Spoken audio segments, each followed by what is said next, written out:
Hi!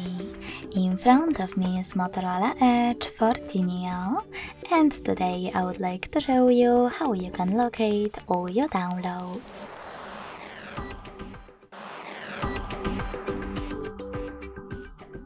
Begin by locating an app called Files.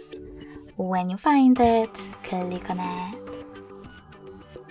Then select the Browse section at the bottom in the middle if it's not already on.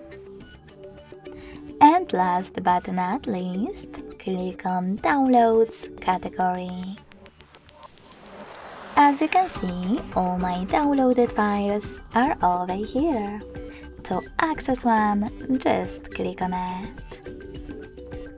Thanks so much for watching. If you enjoyed this video, don't forget to leave a like, comment, and subscribe. Bye!